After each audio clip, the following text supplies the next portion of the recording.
Well, good afternoon, everyone, and welcome to this afternoon's discussion about minding our workforce and the importance of non-cognitive skills in employment and career.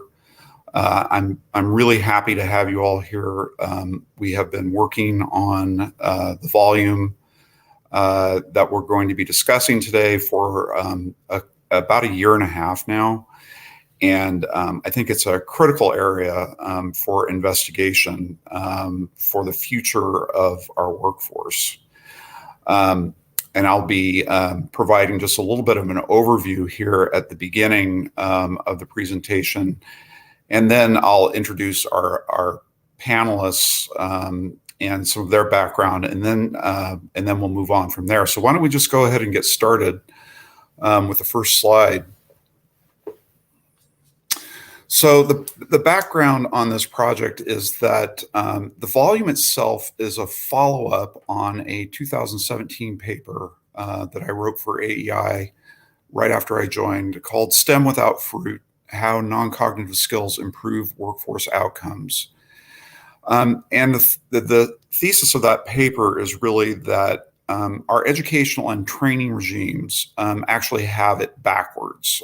We tend to focus on technical training first, and we don't pay as much attention to other forms of non-technical skills that are needed in the workforce, and that what we're gathering out of the data is that while our workforce does need technological fluency, these are extremely important, and I don't mean to cast any aspersions on technical skills training or the importance of technical skills.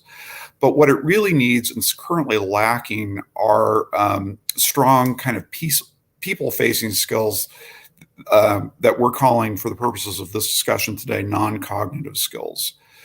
We have multiple surveys of employers that really bear this conclusion out. When you ask employers either what they're looking for or what they're missing, typically what you get back is a list of these kinds of non-cognitive skills, and really sort of a glancing reference to more narrowly defined technical skills.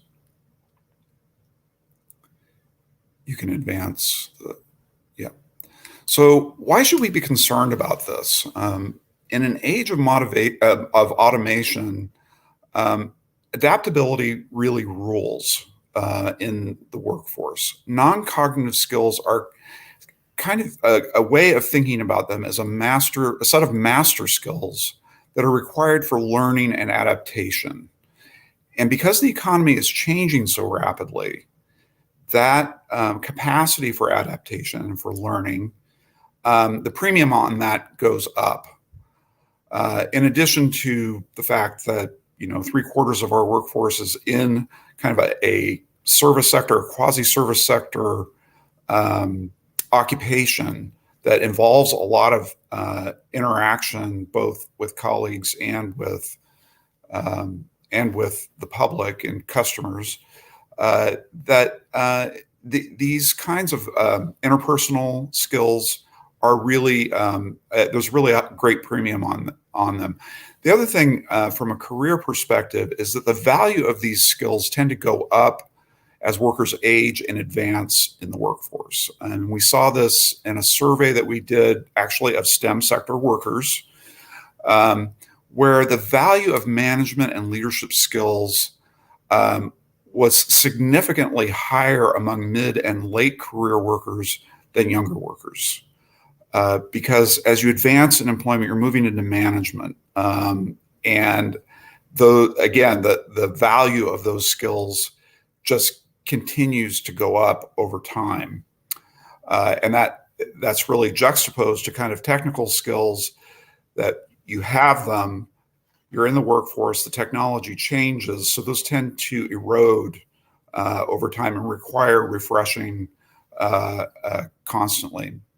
So without these non-cognitive skills, workers have difficulty finding jobs, keeping jobs, the old saying about, it's a technical skill that gets you hired and soft skills that get you fired, and then advancing in their careers.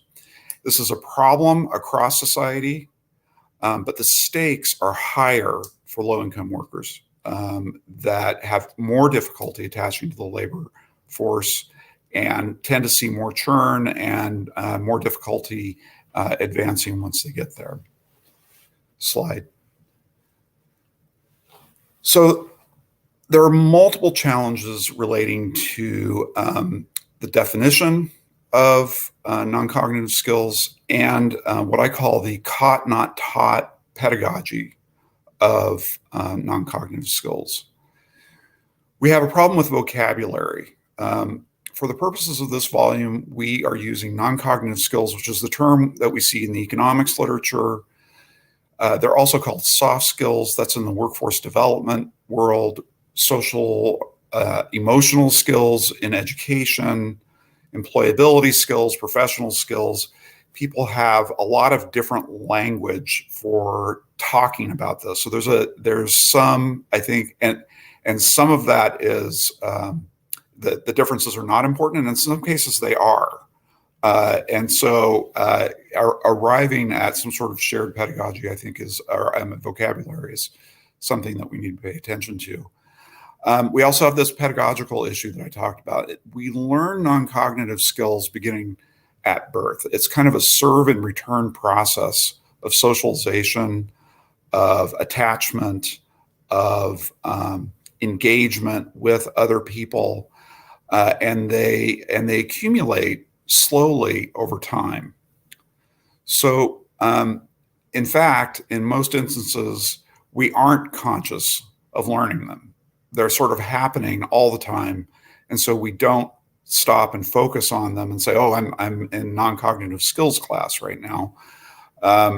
It's kind of ongoing all the time, and they don't easily reduce, I think, to curriculum, and they don't necessarily fit well within our formal teaching strategies. We don't.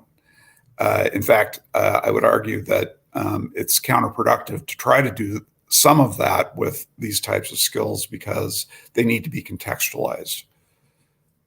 Slide. So this project, Mining Our Workforce, this project brought together 10 researchers, scholars, and practitioners to examine some of the questions around non-cognitive skills. And the volume is broken basically into 3 sections. We have a section on theory. What are non-cognitive skills?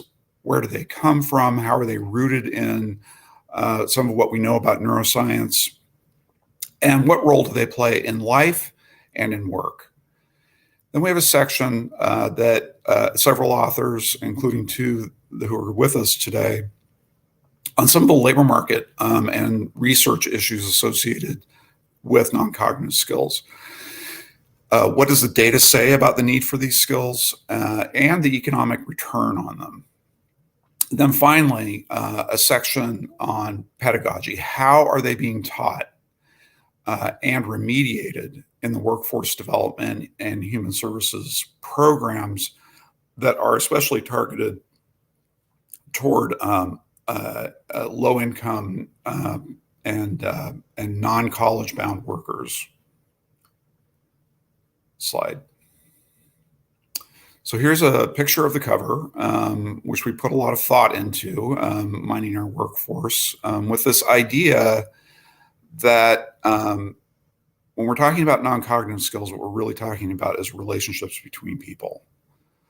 As I said, we've got these authors and we're looking at neuroscience, philosophy, labor market, and pedagogy. Slide. So for today's event, I'm very pleased and excited to welcome our 4 of our contributors to the volume. And our first here is Albert Cheng, who is assistant professor at the Department of Education Reform at the University of Arkansas, where he teaches courses in education policy and philosophy. Diane Schanzenbach, who's director of the Institute for Policy Research at Northwestern University, where her research focuses on longer run impacts of early life experiences, including the impacts of kindergarten classroom quality and the impacts of early childhood education. And that's only a small sample of what Diane does, but we'll emphasize that for the purposes of this introduction. Harry Holzer, professor of public policy at Georgetown University's McCourt School of Public Policy, and also non-resident senior fellow at the Brookings Institution. Diane also has a post at the Brookings Institution. Harry focuses his research on the low-wage labor market and the problems of minority workers in urban areas. And then Elisabeth Babcock, President and CEO of Economic Mobility Pathways, which is Empath, if you go looking for it on the in the internet, and which is an international charitable organization dedicated to creating new pathways to economic independence for low-income families through its mobility mentoring platform. So each of these individuals has produced a chapter for the volume, and they're going to be sharing, we're going to get started here in just a second. We're going to have each of them sharing some of their observations, conclusions, drawn from their chapters. And then we're going to move to Q&A, or actually we're going to do a panel discussion and then Q&A, sorry.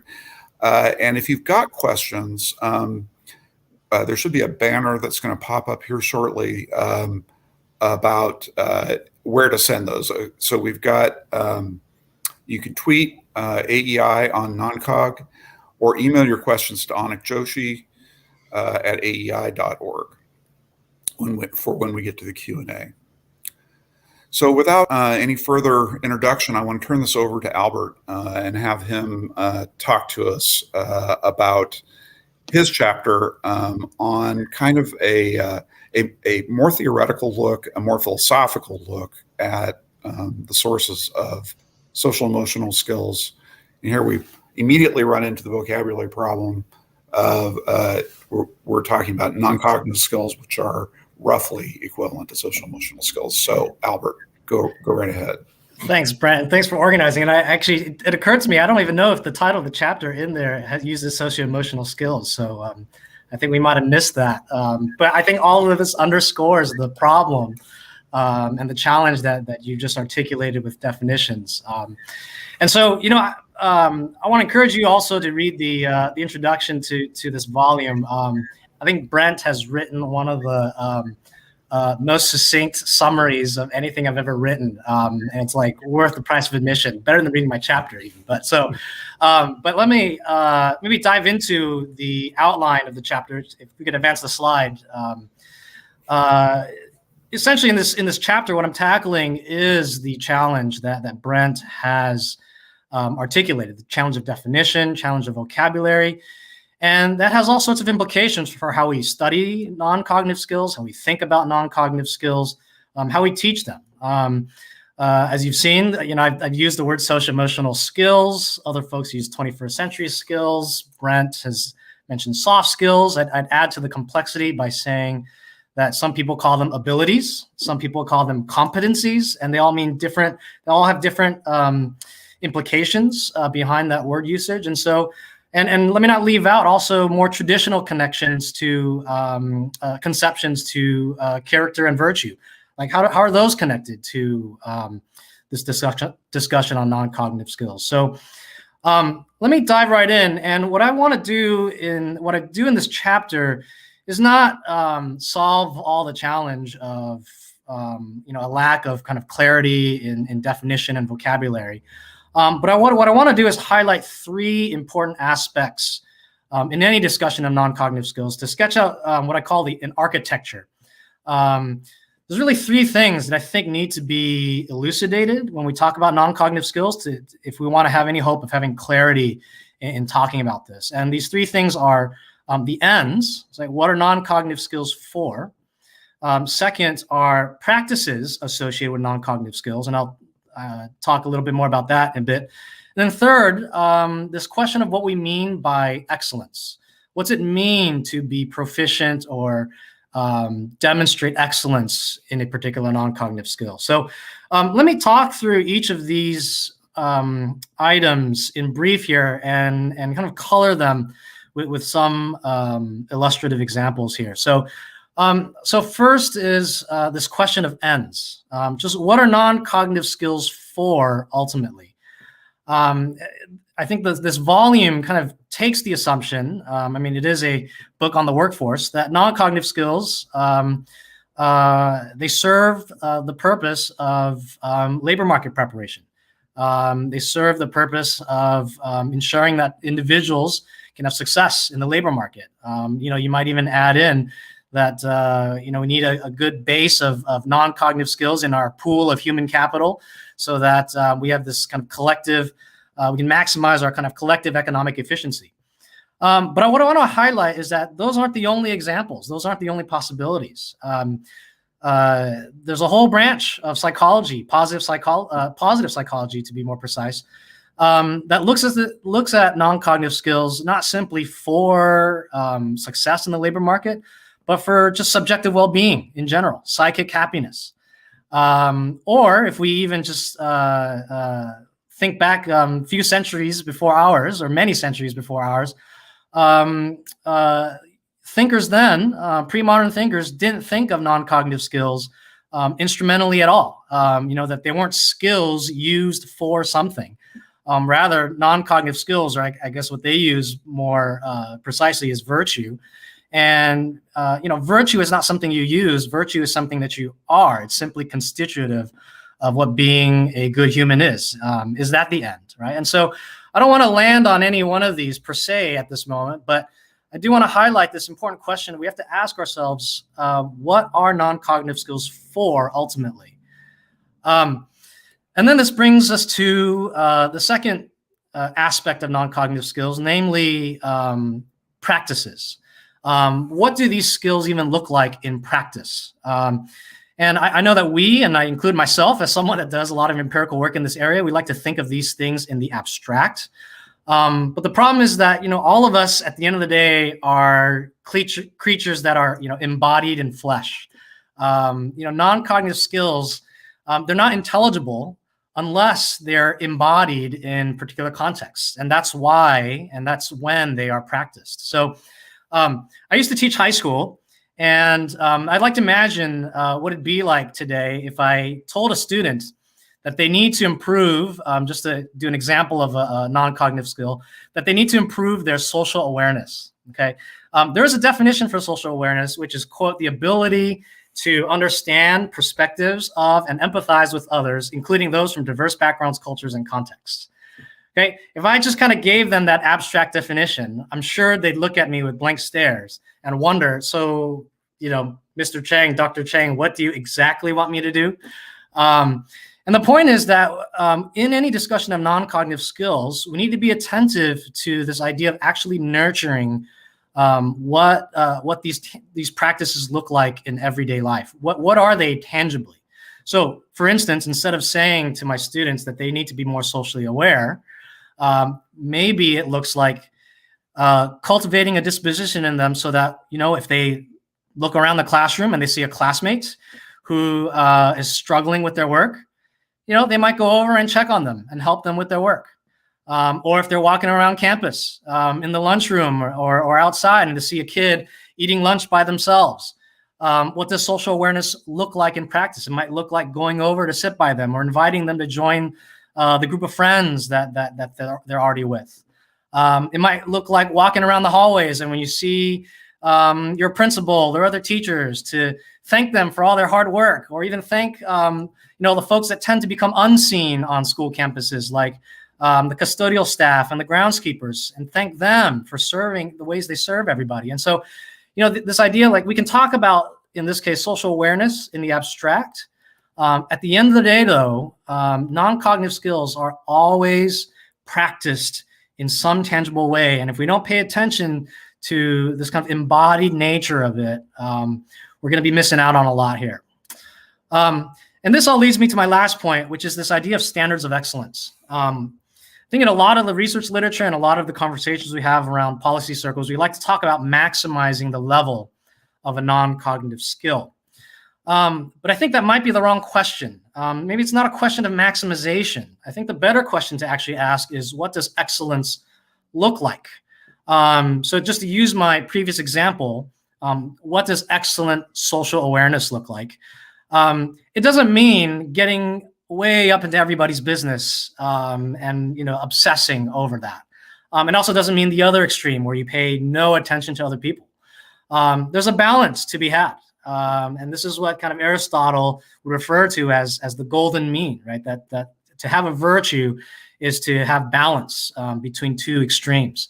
And so there are cases where there's too much social awareness, right? There are cases where it's inappropriate to ask classmates to divulge all their most inner thoughts. Maybe it's not a good idea on school campuses to charge in and fight fire with fire if you see a friend getting bullied, right? I think the point is we need to foster wisdom so that students can actually discern appropriately, what does having a non-cognitive skill look like? How do they balance in conjunction with all the other considerations and other non-cognitive skills, which is really tied to this idea of having temperance. And so the last point I want to make is that excellence is highly contextual, because not only does it look, do you need to have the right amount of a non-cognitive skill, you need to have the right skills across different roles. So I've been kind of using students as an example. So for a student within the life of the school, being an excellent learner or a classmate is going to look a very particular way. But when that student graduates and gets a job and becomes employed, being an excellent employee is going to look very different from the life of the school. And this is not even to mention that the particular way of being an excellent employee is going to differ depending on the actual job that the student does, right? An excellent teacher is different from an excellent principal, is different from an excellent groundskeeper. And so, I think we would do well to encourage everyone to pursue excellence and having the right amount of a non-cognitive skills, so to speak, in whatever place they find themselves.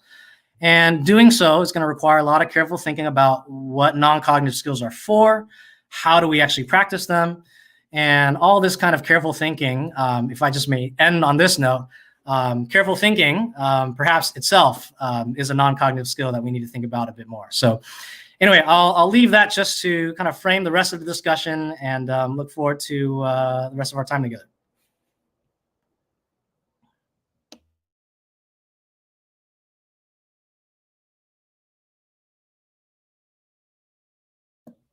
Sorry, Brent, I believe you're muted.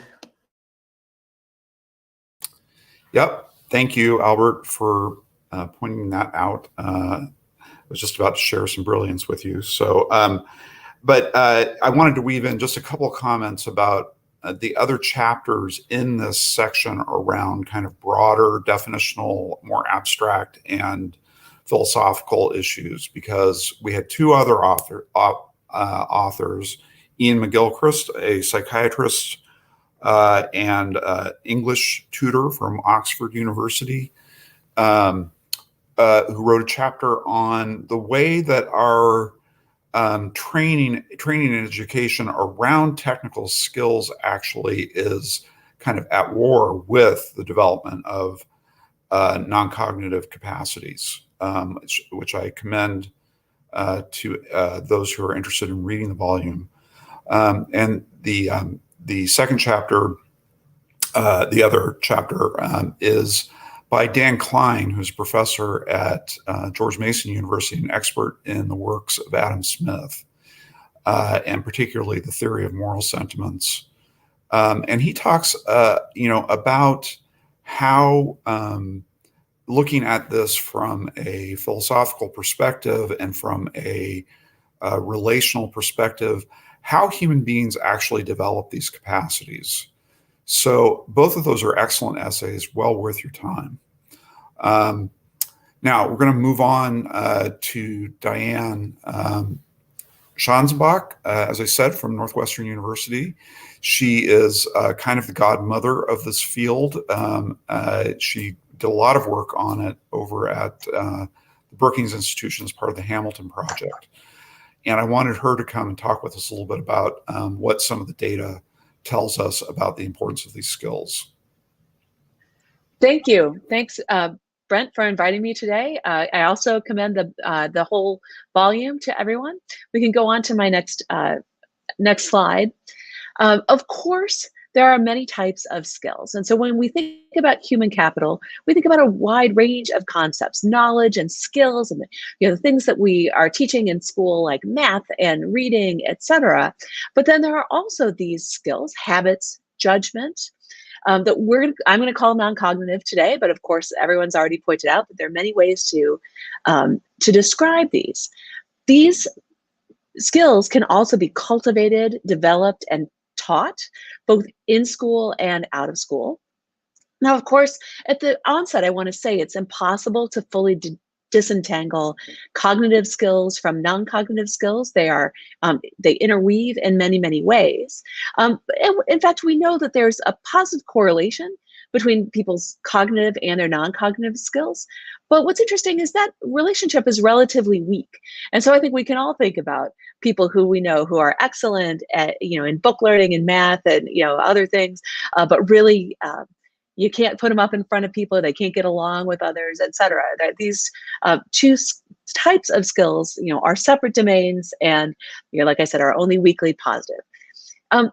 What I want to make sure that I convey is that today's jobs are demanding more of these non-cognitive skills than did jobs in the past. And I think that the literature is pretty clear about character skills, which include things like self-discipline, persistence, reliability, motivation. I think those are really the employability skills.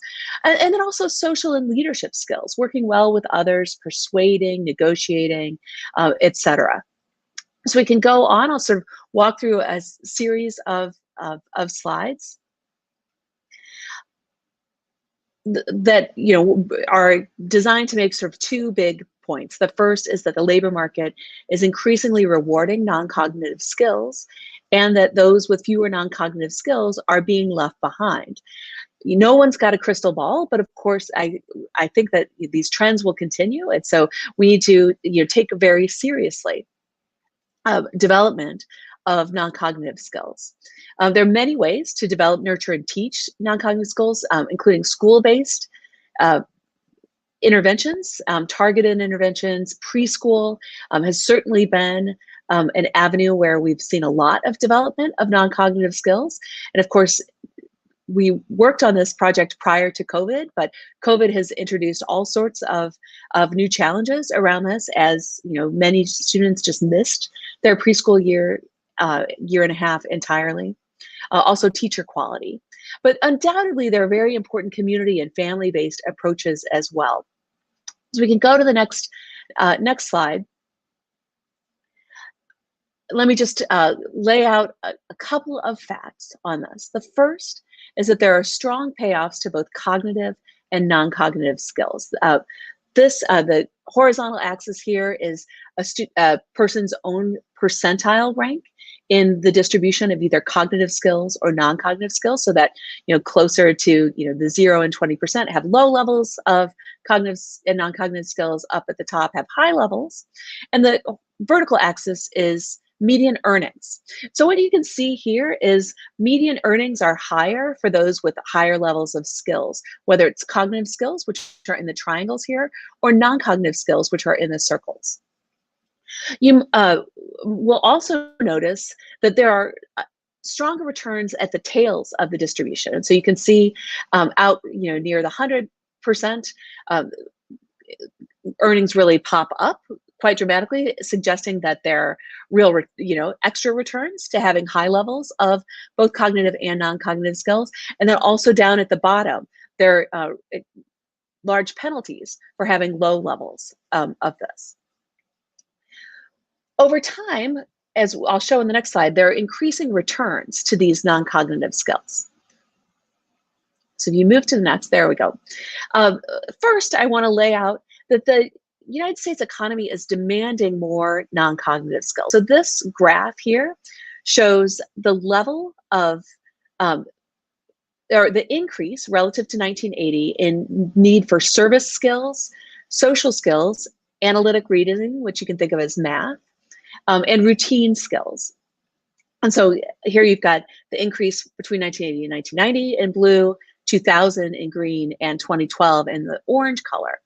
And what you can see here is that there's been strong increases, especially in 2000 and 2012, in the need for service skills and social skills, and big declines in routine tasks. Now, this is true both in terms of what kind of jobs the economy is creating, but then also holding fixed the existing jobs. Dave Deming at Harvard has shown that there's been a shift, even a job that existed, in 1980 now is requiring more and more service skills, social skills, et cetera. So the economy is demanding more of these non-cognitive skills. So we go on to the next slide. We can see that it's also rewarding non-cognitive skills more highly today. So what this set of graphs shows is the impact of having non-cognitive skills. Here it was measured as participating in extracurriculars on your earnings at age 25. So we have two sets of age students, those who were interviewed back in the 1970s, and then those who were interviewed 20 years later in 1999, still 25-year-olds. And you can see that the returns in terms of higher earnings for those who participated in extracurricular activity more than doubled over those time periods. We could go to the other side, math achievement. The return to that also doubled, but you can see that the return looks larger here for extracurricular participation. We're not pitting these two types of skills against one another. Really, the point here is that the economy is demanding more of these skills and it's rewarding them more. Now, I'll note, and it's not on the graph here, it's just in the words, that having high levels of both cognitive and non-cognitive skills has this bonus impact on earnings. And the benefits to having high levels of both also has been increasing by about 6 percentage points per decade. So these are large increases. So we can go to the next slide. Of course, one problem is that these skills are unequally distributed across socioeconomic status.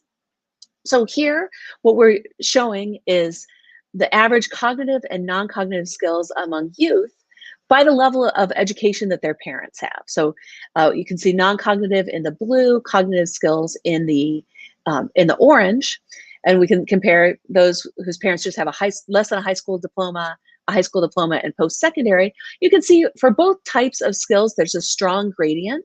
In fact, you'll see that the gradient in cognitive skills, that is the relationship between parents' education and children's skills, is even stronger than it is for non-cognitive skills. Nonetheless, there are strong gradients in both of these. I'll point out that these gaps are evidence across all points of the lifespan. It's evident quite early in preschool years, in elementary schools, and then on through the labor market. These gaps that we see also relate to intermediate outcomes like education. So those with lower levels of non-cognitive skills are less likely to complete high school and college, even conditional on their cognitive abilities. So we can turn to the last slide. So, of course, we want to think about policy options to improve non-cognitive skills. And I offer these in the spirit of a couple of things. One is, of course, that the economic returns to non-cognitive skills aren't the only reason that we care about these. It has a lot to do with living the good life. But the fact remains that they do matter for economic outcomes. And as a result, we need to really keep that in mind and make sure that as a society, we are cultivating, developing, and teaching these. So there's some good news. There are promising avenues to to build these skills in young and older alike. I think some of the strongest evidence comes from high quality preschool programs. Some of that comes from evidence from model preschools in the 1960s, like the Perry preschool program and the Abecedarian program, but also in more modern times from Head Start. I think there's also good evidence from Job Corps and other programs that really come alongside youth who are having trouble launching into the labor market. And then I think that there's a lot of evidence sort of being built and the importance of this. And so there's studies of middle and high school students developing aspects of self-regulation, mindfulness, service, etc. But there's plenty of bad news here too. I'm certainly not out here selling you that we know some magic bullet and if we just do this, everything will go well. This is much more complicated than that. And some characteristics of non-cognitive skills mean that it's particularly hard to devise incentives and accountability policies to develop these well in the school setting. And so what I'll leave you with is, we think that not only there are important roles for schools, although those will be hard to really put the guardrails around. Of course, families and community organizations and extracurricular activities are going to play an important role here as well. So I'll leave it there and look forward to further conversation. Thanks, Diane. Really important point there at the end about this tension relating to, we need these things. We also need to have accountability and a clear view into them and ways that we're teaching them and so on. And it kind of goes back to what I mentioned at the beginning with what Ian McGilchrist says about this, or in relation to this, is these skills are organic, and they do kind of defy the kind of categorization that we like to apply and to skill development and things like that, and teaching strategies. And the harder we look at them, the less we can see them. There's something about, this like we need to be able to also stand back so that we can appreciate the bigger picture around how these skills develop. So you've got some interesting work in the paper and in this chapter, as well as another work about the role of community institutions and non-governmental and all of the various kind of civil society bodies that contribute to this development as well. Because as I said at the beginning, it's happening all the time, right? This isn't something that we say, okay, I'm done with math and now I'm going to do non-cog. It's not like that. Non-cog is built into everything that we do. So thank you. It was a great presentation. We're going to hear next from Harry Holzer, who has done a wonderful chapter for us on what the evaluation evidence actually tells us about what works, how it works, and as he says here, what do we really know? This is the question du jour, is how do we nail this thing down enough so that we can make some educated policy decisions about them. So I'm going to turn this over to Harry and have him tell you what he knows. Well, thank you, Brent, and it's very nice to be here. I'll say at the outset, I've done much less work on this topic than others on the panel. So it's really, in some sense, the views of an outsider. Much of what I know about this came from actually a paper that Diane and a co-author wrote a few years ago. So that sort of means I should probably defer to Diane and others if I have any areas of disagreement. But I'll tell you at the outset that deferring to others is not my strongest non-cognitive skill. So maybe I'll do that, maybe I won't. I mean, I'll just say I overlap a lot with Diane, but you'll see my presentation. I come to a slightly more skeptical place, slightly more uncertain. It's not that I think the evidence goes in a different direction. It's just that I don't think we have enough, or it's not good enough to be really certain about what to do and to make firm policies. Anyway, next slide. So I started with 4 questions, and forgive the allusion to the Jewish holiday on that. But the 4 questions are, how do we define and measure non-cognitive skills, which everybody has already talked about? Number 2, what evidence do we really have that they affect education and employment outcomes? Number 3, what evidence do we have that we can really improve them programmatically and policy-wise? And number 4, what are the implications of all this for policy? And it'll be a natural thing to compare whatever we know about non-cognitive skills to cognitive skills. And I make the argument, number 1, we know a lot more about cognitive. It's been very heavily studied in the last 20 years or so. And of course, non-cognitive is much more complicated, much more varied than cognitive. And that makes it even harder to know more. Next slide. So let me start again with the definition and measurement question. And again, everybody has pointed this out. If you look at my second bullet point, these are some of the ways in which non-cognitive skills are measured in this literature. Some people define it as social skills, especially social skills on the job.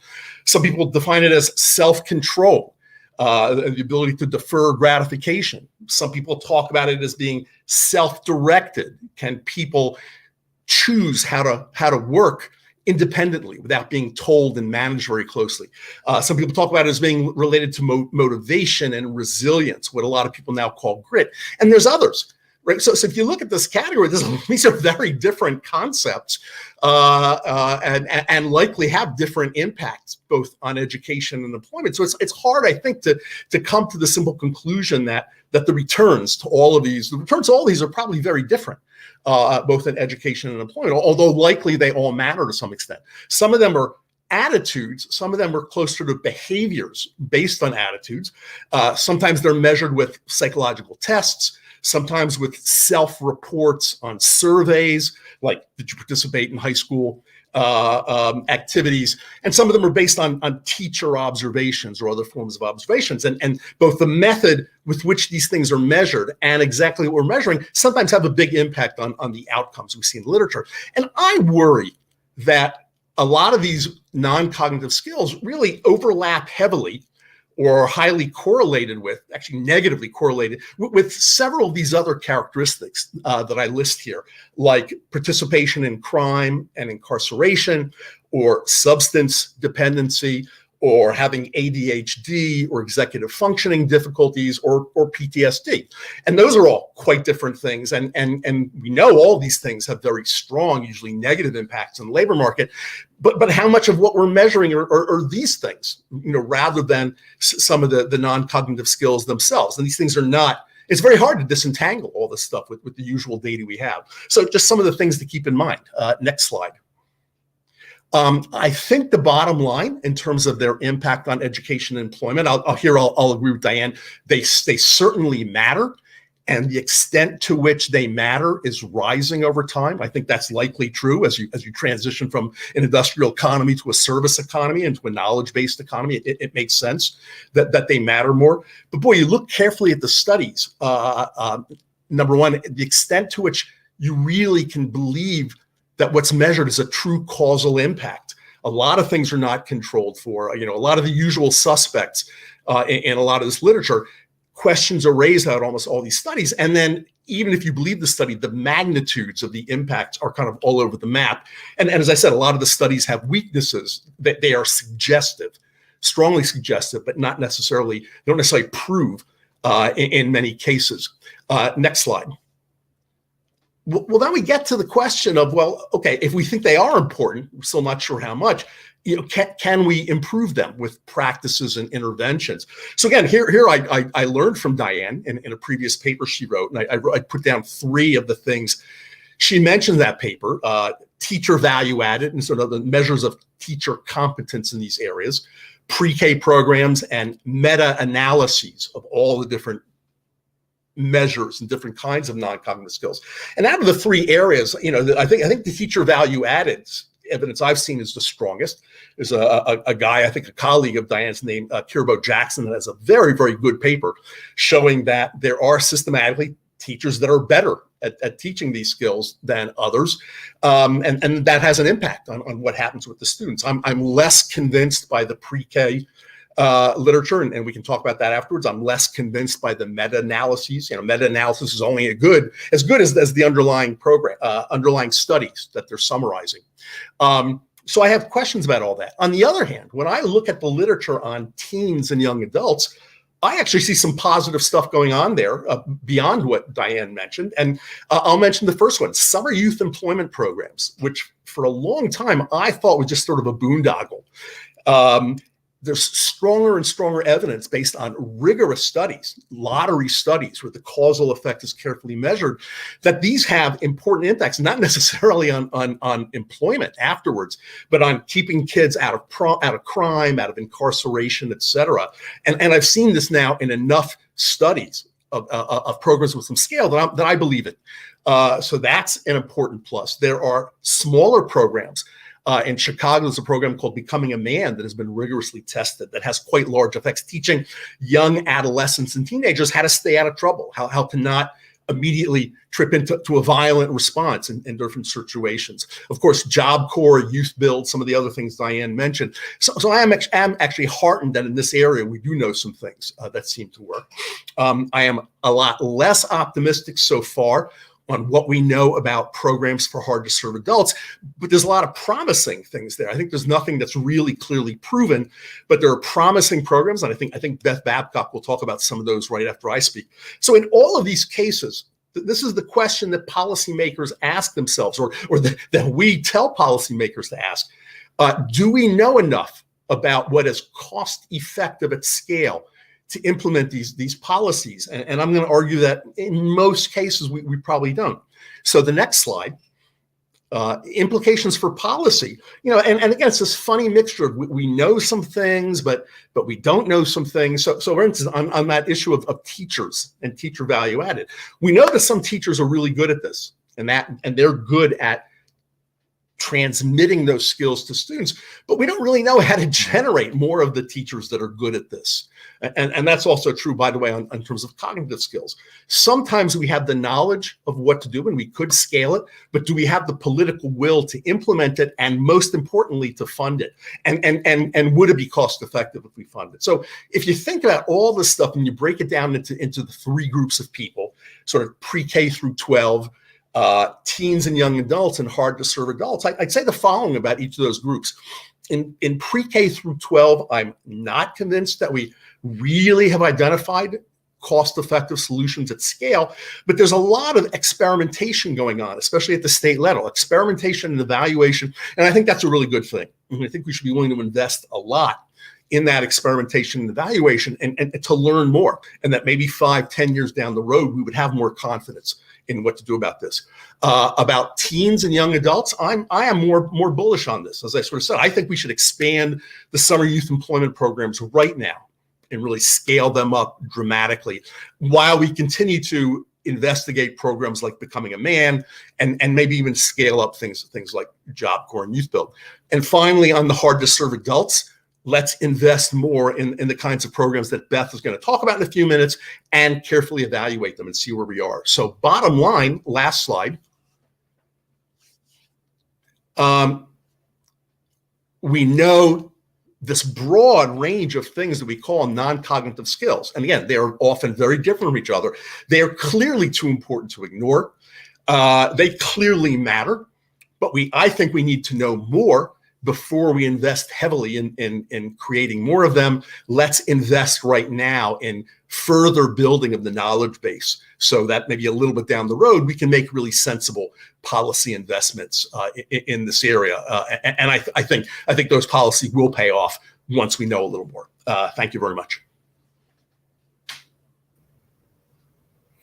Harry, thanks so much. As always, insightful, helpful, and sobering to take a hard look at what we actually know or don't know in this subject matter area. And I also want to get us back to the early childhood stuff, and I want us to have a dialogue about that, because I think that is one of the areas where it does need more attention. And I know you've thought about that a lot. But before we do that, got one more presentation from Beth Babcock, who is the president and CEO of Empath, which stands for Economic Mobility Pathways. I have been following Beth's work on this project for years, maybe a decade or more, in terms of watching what Empath is doing. Because they're doing some, I think, of the most difficult work that there is to do in this field of trying to support adults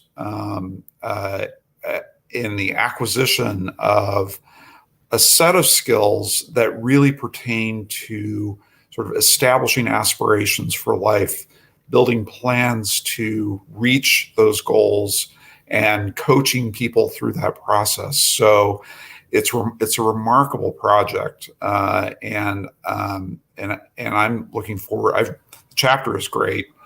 We've got a couple other chapters in the same kind of domain area, but it's really important for people to hear about Empath's work. So Beth, walk us through your organization and the mobility pathways. Thank you much, Brent, and it's good to be with everyone today. I head up an organization that has been trying since 2006 to partner with academic institutions, researchers, to basically understand as much as we can about how poverty, trauma, and stress impacts non-cognitive skills, and how we can take what is known about that based on this kind of academic research to build and strengthen on-the-ground programs that help to coach low-income individuals to move out of poverty and to get better careers and better earnings.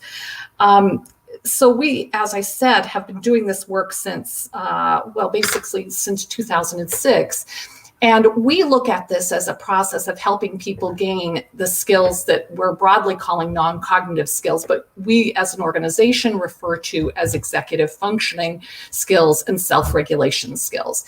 And these are skills that basically are the skills that individuals need to plan, to set goals and plan, to be able to think strategically and opt for a plan B when a plan A isn't working, and also to be able to have the kind of self-regulatory and interpersonal skills that allow them to be able to, not only when they plan, be able to build the resilience and maintain a process toward achieving the goals that they want to achieve. And one of the things I'm going to add to the discussion is, next slide, please, is that we know that the stresses of poverty, trauma, and oppression impact executive functioning and self-regulation skills. They impact non-cognitive skills, and they impact them negatively. And this is something that is proven through very, very rigorous pure scientific research, brain scans of the brain areas that control these functions that basically show that when individuals are under stress, we're all impacted in the way we're able to use our strategic thinking and the way that we're able to control our self-regulation and persist and exhibit resilience. And so for those of us who are working to try to help low-income individuals improve their skills, improve their market worth, get better jobs, take care of their families, keep body and soul together, manage money, manage health issues, together, which is what it takes to move out of poverty. It's not just one thing, it's all those things. You have to really have these skills on steroids in order to be able to juggle what a human being has to juggle to be able to move out of poverty and actually sustainably achieve economic independence. Next slide, please. So for us at Empath, what we've been doing for years now, as I said, since 2006, is trying to incorporate what we learn from the behavioral and from the pure sciences about how poverty impacts these human skills, these non-cognitive skills, both so that we can create tools and programs and train staff in a way that is sensitive to these challenges, but also so that we can do the work that we want to do, which is to help people enter into and graduate from training programs, get better jobs, and take care of their families at the same time. And to develop, in addition to those pathways and achieve those pathways, to develop the non-cognitive skills that are necessary for them to not only achieve those goals, but also to continue to achieve the kind of growth in their earnings that and their skills that is so critical in the workforce of today, and that Diane was talking about earlier, that you see as critical to a sustainable economic mobility pathway. Next slide, please. So at the core of the work that we do is a framework we call the Bridge to Self-Sufficiency, which is an executive functioning and self-regulation framework. You're not seeing the full framework here, but basically it says that there is a complex process of having to optimize life in your family stability, your health and well-being, your financial management, and your education and training, and also in your career development, that all these areas of life really have to be optimized in order for a person to be able to sustain a pathway out of poverty and to attain economic independence. And individuals have strengths and weaknesses and challenges in all of those areas that differ. Every person is different. And but what we know in general is that if an individual has serious challenges in any one or more of those areas, that's going to be very, very difficult for them to be able to sustain a pathway out of poverty.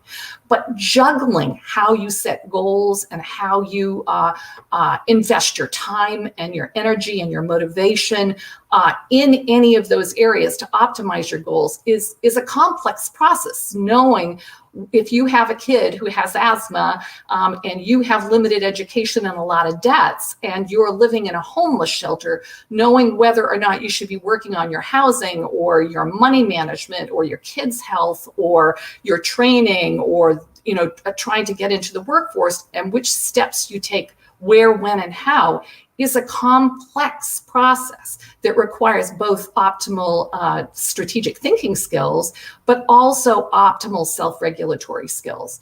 And so the core of our work is to try to help individuals practice, because these are functions or skills that are gained through practice. There's a lot of difference in what these skills may be, but where there really is commonality is in the fact that this is not something that you're taught by having someone like me gas bag at you. These are things that human beings acquire through practice. Practice of planning, practice of analyzing your issues, practice of teasing apart complex problems and thinking about where and how you want to start on them, practice in recuperating and having resilience after something hasn't worked, and knowing that you can persist to a different plan or a plan B and ultimately get to the goals that you're trying to achieve. So what we've been building for over a decade and using for over a decade now are tools that human service organizations across the country are using. We're actually serving tens of thousands of people with these tools now in over 140 organizations and government entities.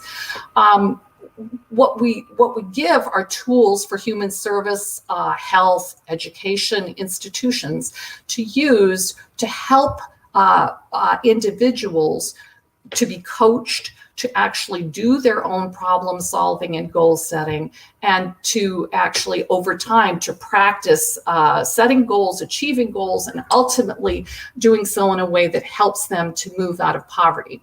And what we can say is that in general, literature on goal setting and goal achievement shows that even among the best of us, when we try to stop smoking, or we try to save money, or we try to go to school and complete a course or a training program at school, the completion rates for these things that we struggle to do, even among the best of us, have a tendency to be maybe 1 in 4 or 1 of 5 of these attempts is actually going to succeed on the first time. So in general, you can think back on your own sort of New Year's Eve goal setting that you do and think about how many of those things you attained, and you'll know what I'm talking about, that the literature sort of bears out these kind of low overall completion rates for goals that we set for ourselves. And yet for us, working and our partners, working with very low income families who are multiracial families, oftentimes in extreme circumstances such as homelessness, that our overall successful goals completion rates are doubling and tripling, and even in some cases quadrupling the normal successful completion rates that you see with individuals who are trying to improve set goals that would improve their family stability, like moving out of shelter, are trying to complete drug treatment programs under health and well-being, maybe trying to save money and reduce debts under financial management, trying to complete coursework or training programs under education and training, and trying to get promoted in a career and get a job that pays more and offers more opportunity.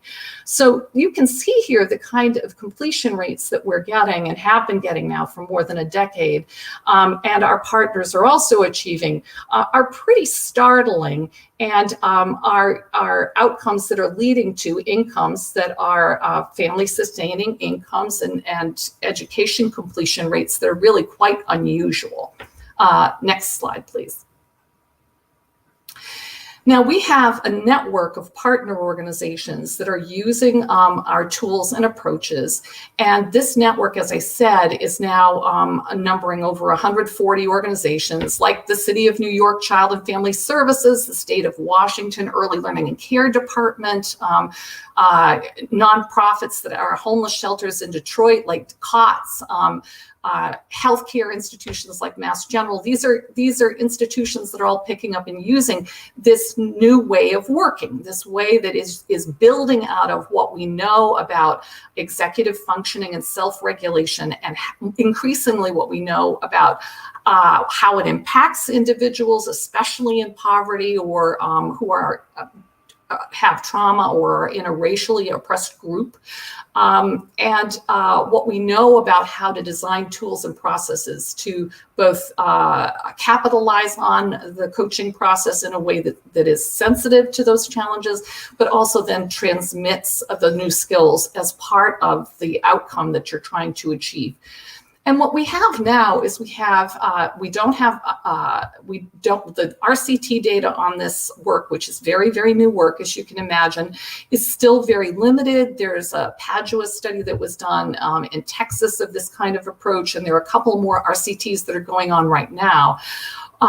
That are providing more rigorous kind of data on the impacts. But what we're seeing now is pre and post data that is of the kind that I just showed you on the slide, which we now have for over 10 years with ourselves and other institutions.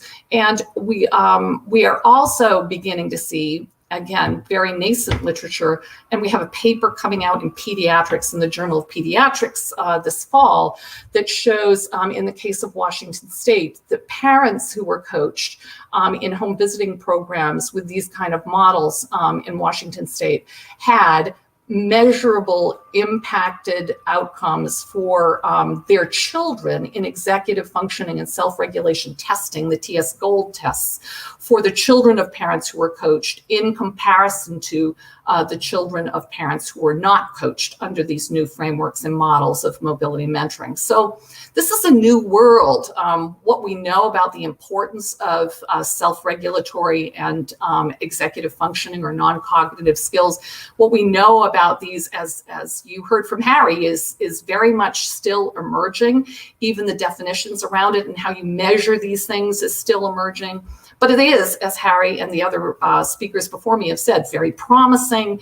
And it suggests that of the importance of trying to expand more how we incorporate this new knowledge into the work of economic mobility and coaching, and how we study and how much we study the programs that are trying to do so for both adults and children. So I'll stop there and happy to answer more questions.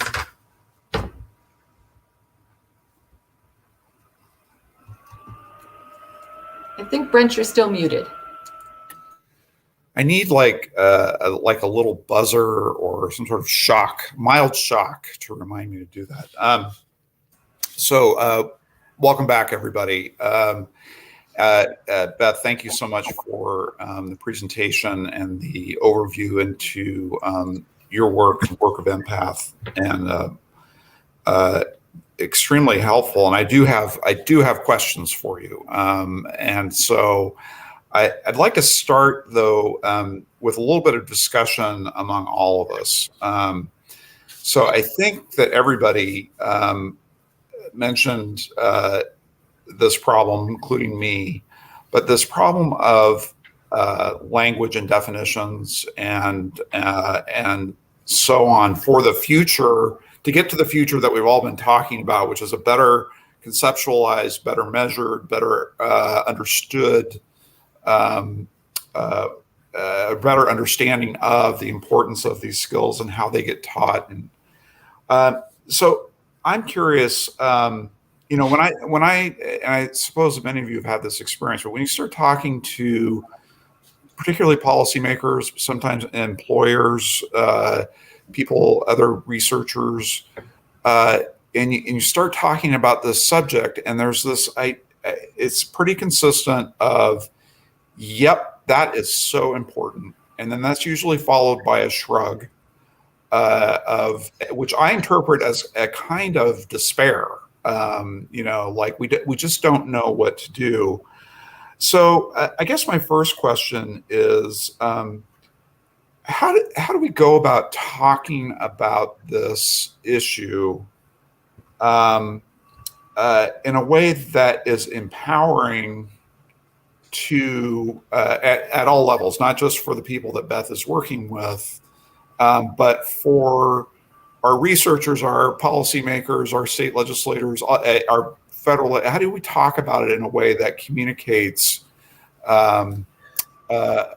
something other than despair, and actually gives people something to work on? So I just want to throw that out there and see if anybody has given that question any thought. So feel free to speak right up.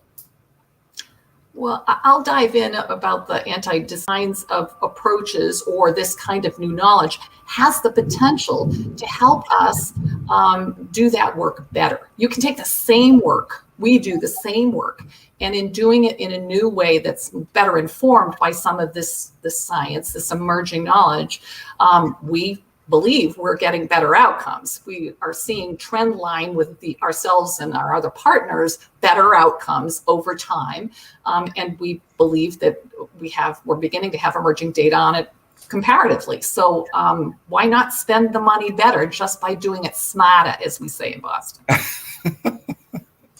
Good. Anybody else have a thought on that question? Albert, you look like you might have something to say. Yeah, I was hoping Beth would go on a little bit, because there's this ice cream truck outside my window, and I was like, "When are you going to leave?" And then he left right on cue. My reaction to that is simply to, I know that when we think about policy, we like to think at scale and think in generalizations, and I think just one of the things that we probably underestimate the value of is thinking more in the particulars of these things. And so, similar to some of the comments I ended on, that an excellent worker in a variety of fields, the standards of excellence look different. And so to get really particular about, hey, if you're in this line of work, this is what you need, and this is what doing well in this job looks like. This is what it means to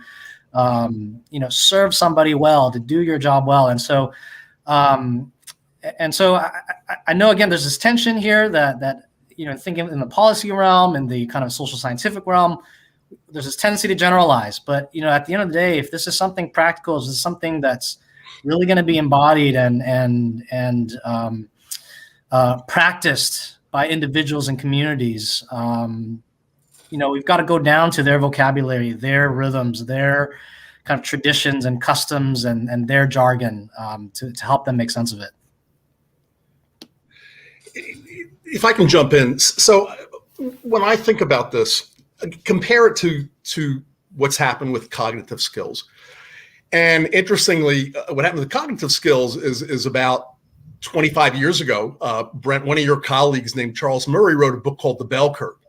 There were a lot of problems with that book, but he did point out that the test score measures that we have seem to have big impacts on stuff. And then when other economists and other social scientists went and looked at it more rigorously, that turned out to be true. So it led to this big leap into policymaking through No Child Left Behind at the federal level, which started off at least as a very bipartisan partnership between George W. Bush and Ted Kennedy. But over time, the trajectory of that stuff was not very encouraging because no one figured out a way to sort of really improve those skills. And by 2015, when it came time to reauthorize No Child Left Behind in something we now call ESSA, you can make, we didn't make a lot of progress despite all the research and all we invest in that. That's the discouraging. And as I've said, non-cognitive is probably harder just because it means so many different things. On the other hand, Brent, what you said is really true. It's not just the employers who say that. Almost everyone, this is a really nonpartisan thing, right? Any parent, any teacher will tell you that any one of those things you mentioned matters a lot, right? And of course, I think, the emphasis on self-regulation maybe appeals a little more to some folks politically, and the emphasis on, social skills, other things that appeals to others. I think, we can make a case. This stuff matters, even though there's a lot we don't know about.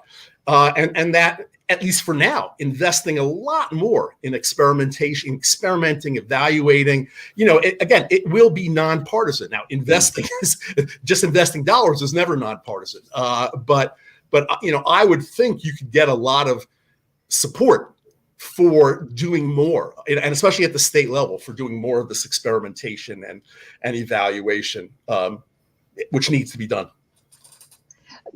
I want to weigh in also. I don't see sort of the same pessimism. Maybe I'm talking to different people, Brent, than you are, but I personally, as an economist, we are by nature extremely pessimistic people. But I think in this case, yes, I'm a dismal scientist. But in this case, the glass really is half full. We have examples of programs, of ways that these skills can be nurtured and taught across the age distribution. We've got ideas about pre-K. We've got ideas about K through 12. I was really inspired by your work. Also for these sort of young adults. So certainly we can't say, aha, we have this one silver bullet. But in terms of complex human beings and sort of policies that are going to improve their lives, we're on track on this.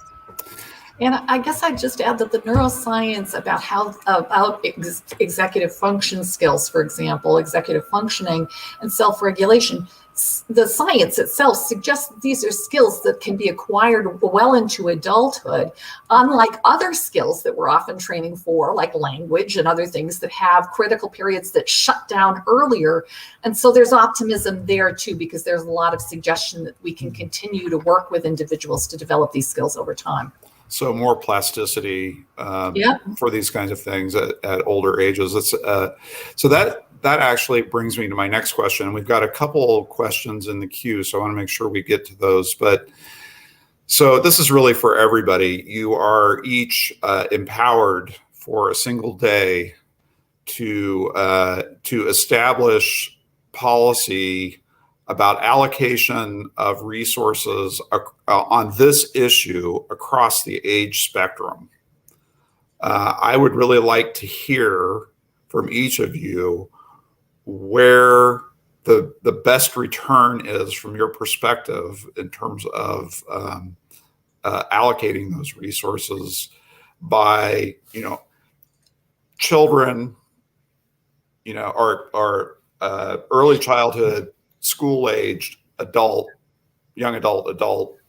Where would you place your bet? And let's see.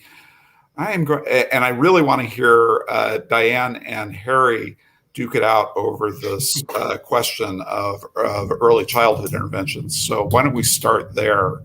Harry, where King for a day? Where are you placing your bet?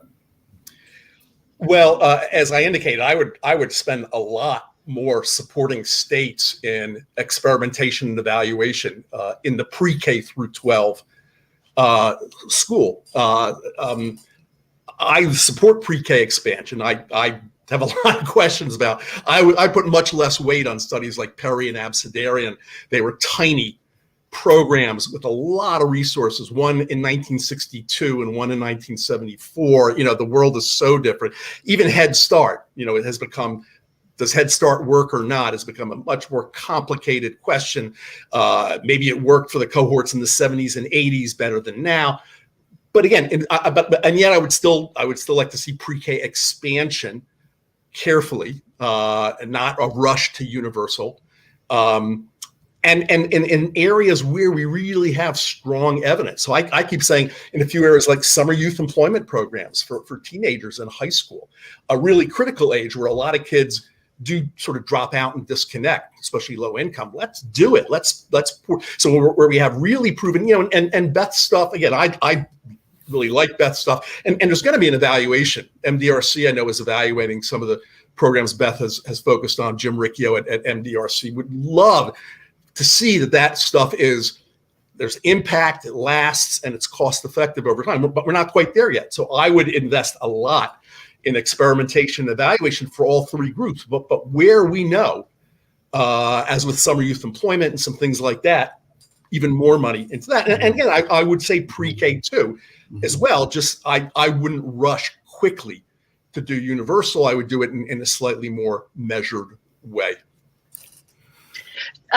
Sure. And I'll sort of start by saying that I think that the literature on non-cognitive skills in preschool is much stronger than Harry thinks it is. To be sure, many economists were drawn to this by Nobel Prize winner Jim Heckman's, very important work on the Perry preschool program. But my read is different from Harry's. I think that we've learned a lot about non-cognitive skills through my study with Raj Chetty and others on the Project STAR kindergarten teachers work, which I think really points to non-cognitive skills as being an important piece of this. And I would sort of add the work that you mentioned by my colleague Caravo Jackson, as further pointing to the roles of teachers in developing, nurturing, and teaching these types of skills.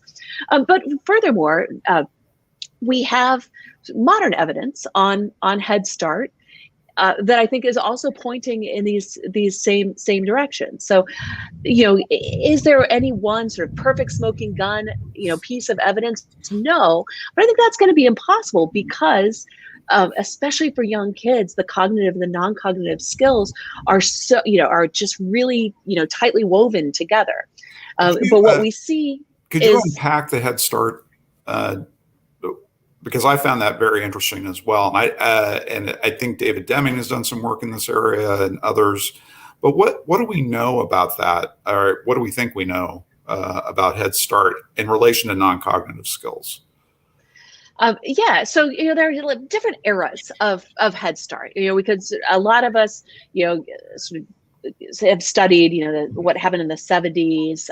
Dave Deming has pushed us through sort of more sort of the 80s and 90s. And then there's emerging work, including the Head Start Impact Study, of more recent.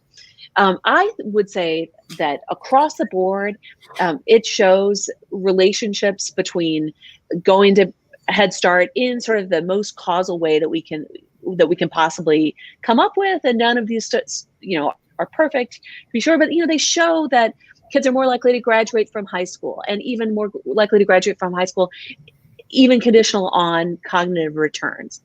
Those benefits seem to decline across decades, but they're still there. They're still positive.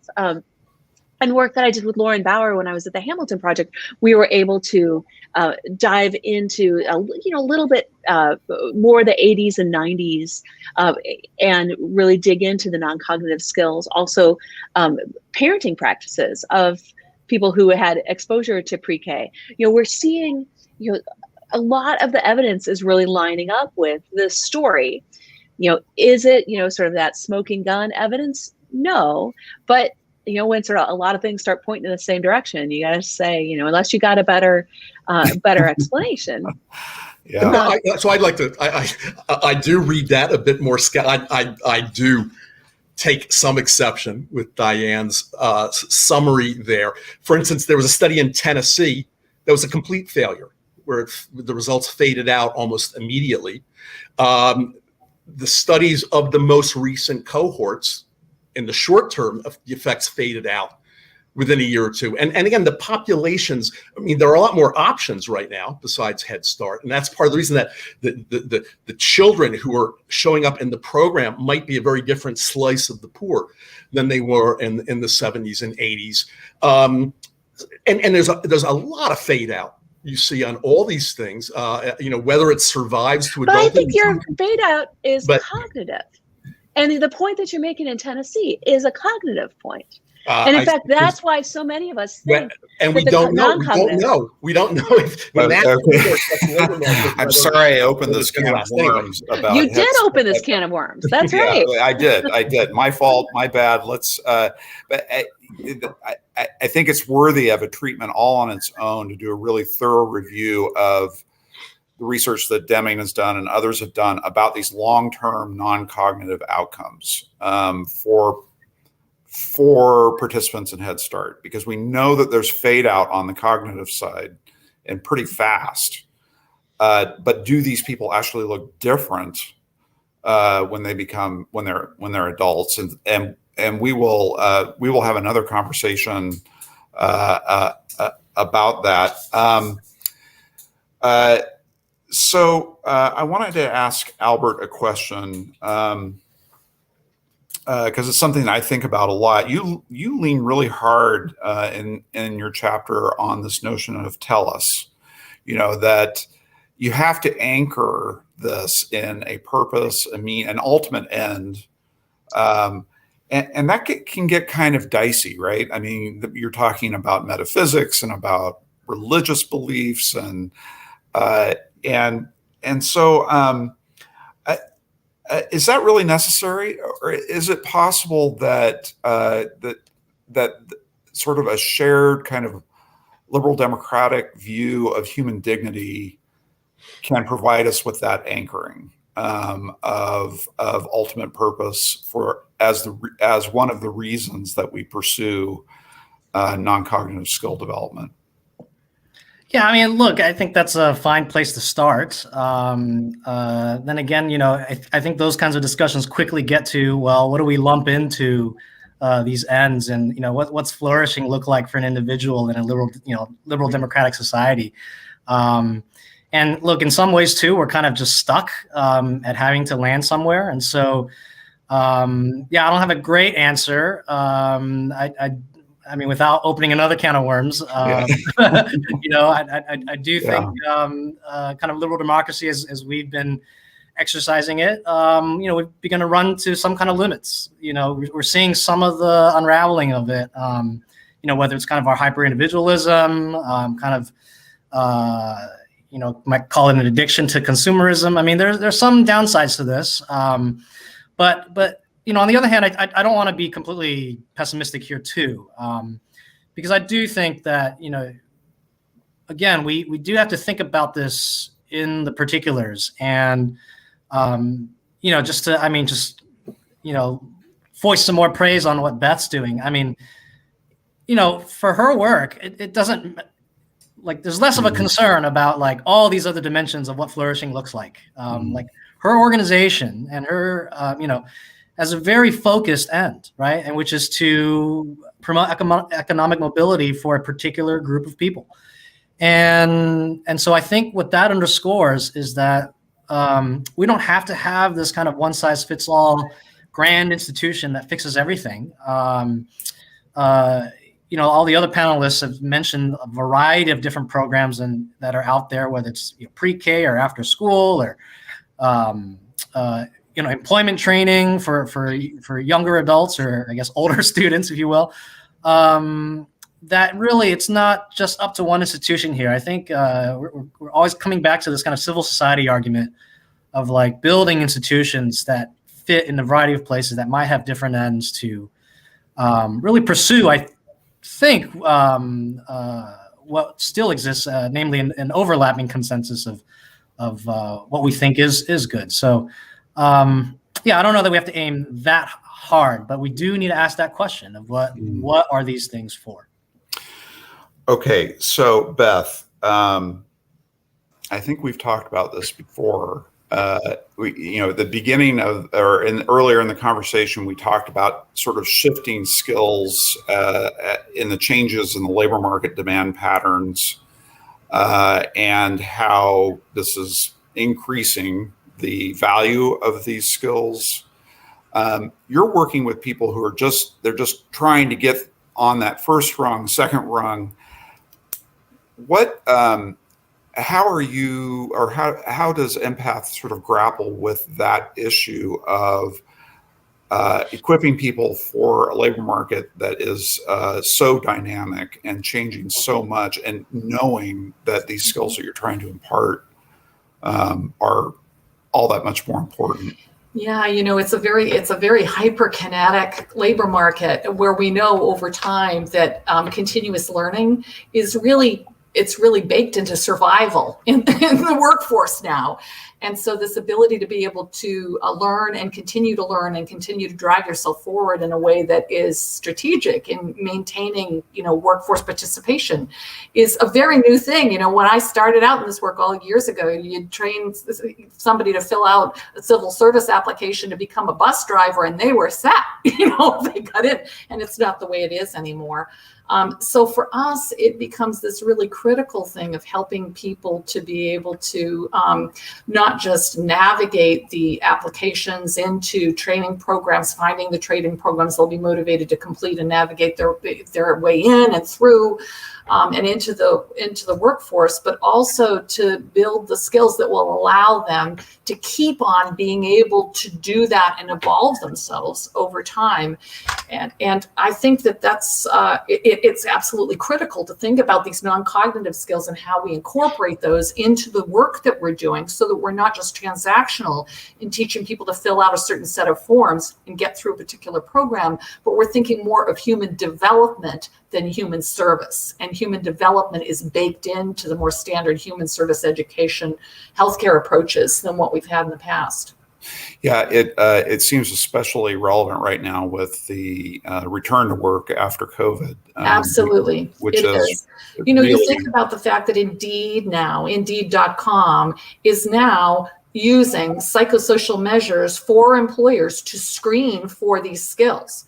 And you think about what it is to be a single mom who is living in public housing, trying to take care of her kids and trying to re-enter the workforce, trying to take those non-cognitive tests, as opposed to another while she's watching her kids and dealing with what she's dealing with, at the same time that you may have a college grad or a person who's just completed high school sitting at home with mom and dad looking after them, taking those same tests just to get entry into the jobs. And so it's a big gap there in terms of what people are bringing to this process of being screened for these skills to get into these jobs. Never mind completing the training programs or other things that they have to do to make their way as well. So real quickly, one of the questions we had online really relates to how do we engage employers on this, who are some of the people who are complaining the loudest about the absence of non-cognitive skills, shortage of non-cognitive skills. What's their role, and how do we get, or how do we see the role of employers in this? And I open that up to anybody who wants to respond. One of the problems, employers are going to do and invest in what they believe is in their self-interest, and only what they believe is in their self-interest. And one of the reasons that employers don't invest a lot in training people who are not professionals or managers is that they don't think that it's a good investment. They think that people, if they can't pass a drug test, want to invest in them, they're going to leave over time anyway in 3 or 6 months. So employers already bring a skepticism to that. I think, on the other hand, some of this is based on what economists call market failures, and employers might understate what they can do to help people in this regard. And of course, what we often find is if you have intermediaries working with employers, but also with the training institutions, that those can end up being the most effective approaches. And perhaps in this case, those intermediaries need to emphasize this skill set in their training and in their dealing with employers, and maybe even coach employers on how to avoid some of the pitfalls, keep their employees from stumbling, along the lines of the things Beth has mentioned. Or so employers will be skeptical. Don't expect them to do social good, but with the right coaching, the right assistance, they maybe can play a positive role.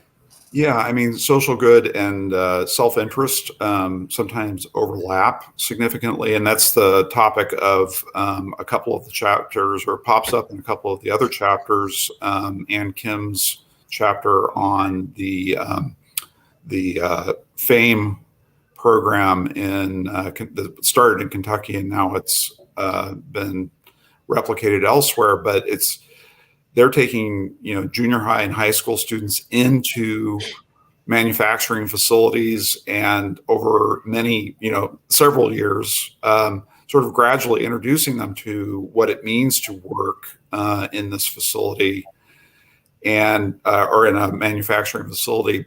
What's surprising about it, or what's surprising to me, is that about 30% of the time is spent on these non-cognitive skills: teamwork, communication, serving customers, working with others. It's quite remarkable to me that that the level of investment that these manufacturers see as necessary to build a talent pipeline that can sustain their operations. So, okay, well, we are over time. My great thanks to each of you for spending the last hour and a half with us to talk about this issue. This is not the last word.